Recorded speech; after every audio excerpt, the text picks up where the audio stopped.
እመቤታችን የደስታ እናታችን ነው። በቅን ሕሊና ሆናችሁ ስሙ። እውነቴን ነው። የእግዚአብሔር ቃል ለሚቀበሉት ሁሉ ፈውስ ነው፣ ለሚያምኑበትም ብርሃን ነው። የሚገባው ግን በተከፈተ ልብ ነው። ገብቶም ሥራ ይሠራል፣ ፈቃደኝነታችንም ይፈልጋል።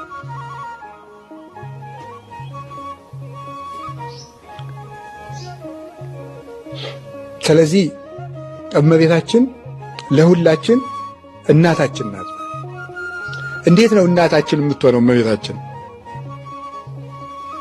በእመቤታችን ስር የሚኖር ሰው ሁልጊዜ በደስታ ይኖራል። ለምንድነው በደስታ የሚኖረው? በጽዮን የሚጠጋው ሕዝቅያስ ጽዮንን ተጠግተህ አታመልጥም ነበር ያለው። ማነው እንደዛ ያለ? ሰናክሬም አምልጧል ነው የኛ መልሳችን። ደግሞ በመጽሐፍ ቅዱስ እንደተጻፈ አምልጧል። ማንን ተጠግቶ? ጽዮንን ተጠግቶ። ጽዮንን መጠጋት ማለት ጽዮንን ማምለክ አይደለም፣ እግዚአብሔርን ማምለክ ነው። ሰናክሬም ሕዝቅያስን ሲያስፈራራው በዚያች ጣዖትህ ተመክተህ ከሆነ አትድንም ነበር ያለው። አያችሁ ሰይጣን ዛሬ ምን እንደሚል። ድንግል ማርያምን ጣዖት ናት ነው የሚያስማድ በየሜዳው። በሱ አታድንም፣ እሷን መጠጋት የለባችሁ። እኔ ደግሞ አብዝቼ እጠጋለሁ። ምን ነው መጠጋት በተፈቀደልኝ እንጂ ኃጢአት ያላስቀረበኝ ካላለ በስተቀር። ሕዝቅያስ ከነ ኃጢአቱ ገብቶ ከጽዮን ሲያለቅስ እንዲያመልጥ አደረገችው፣ ጋረደችው።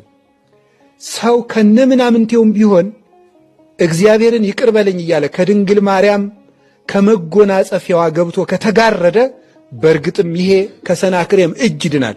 ለእኛ ሰናክሬማችን ዲያብሎስ ነው። በታቦተ ጽዮን ላይ የእግዚአብሔር ቃል ስለተጻፈ ሰናክሬም ከመከራ ድኗል። በድንግል ማርያም ግን የተጻፈው አትስረቅ፣ አታመንዝር፣ ሰንበትን አክብር የሚል ቃል አይደለም የተጻፈው።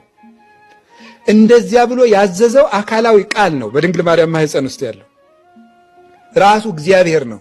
በታቦተ ጽዮን ላይ ያረፈው የእግዚአብሔር ቃል ነው። በድንግል ማርያም ማኅፀን ያለው ግን እግዚአብሔር ቃል ነው። ራሱ ቃል እግዚአብሔር ነው። ቃልም ሥጋ ሆነ። ሥጋም የሆነ በድንግል ማርያም ማኅፀን ነው። ዮሐንስ ወንጌል ምዕራፍ 1 ቁጥር 14 ላይ እንደምናነበው ቃል እግዚአብሔር ነው። ቃል ሥጋ ሆነ። ሥጋ የሆነ ደግሞ ከድንግል ማርያም ነው። ቃል እግዚአብሔር ነው። ቃል ሥጋ ሆነ። እግዚአብሔር ሰው ሆነ ማለት ነው። እግዚአብሔር ሰው ሆነ። ድንግል ማርያም እግዚአብሔርን ወለደችው።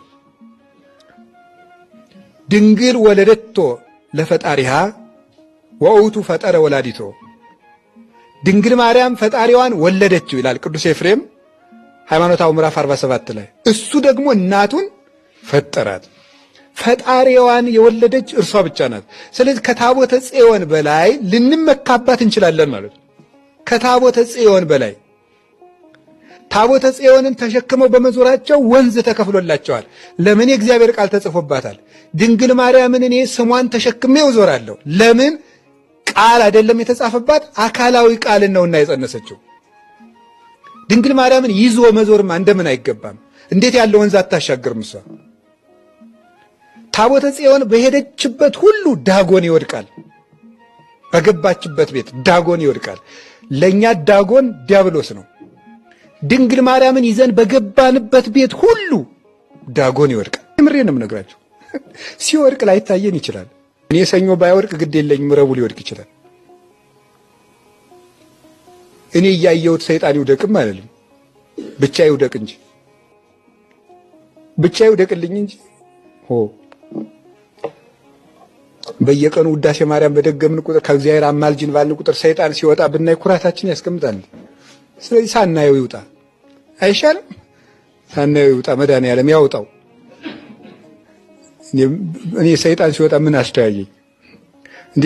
አንዳንዱ ሰው ጋኔን የያዘው ሰው ከካህናት ያመጣና መስቀል አይልን መስቀል ጽንን መስቀል ቤዛነ በጌታችን በኢየሱስ ክርስቶስ አይዟችሁ ይሻለው ዛችሁ ሲባል ይጠይቁት እንጂ አባ ይጠይቁት ማነበሉት ይላል። የግድ መንፈራገጥ አለበት? እንዲሁ እኮ ይገርማል እኮ። እንዲሁ አምናችሁ አትሄዱ? የግድ ሲንፈራገጥ ካላያችሁት፣ ትንሽ ዕቃ ካልሰባበረ በቃ የሆነ ሰው በእርግጫ ይበል፣ የግድ ዝም ብላችሁ አምናችሁ አትሄዱ። የሆነ ጅው ግርግር ካልተፈጠረ ሰይጣን ይወጣ አይመስለውም ብዙ ሰው ማለት ነው። አምናችሁ ከሄዳችሁ እኮ ዝም ብሎ ቄሱ በጌታችን በኢየሱስ ክርስቶስ ብሎ ዝም ብሎ አማትወት ደህና ዋሉ ቤቱን ውሰዱ ሲላችሁ ካመናችሁ ይለቃል። እኔ እውላችሁ ጽዮን በገባችበት ዳጎን የሚወድቅ ከሆነ ድንግል ማርያምን ይዤ የትም ይዞራል።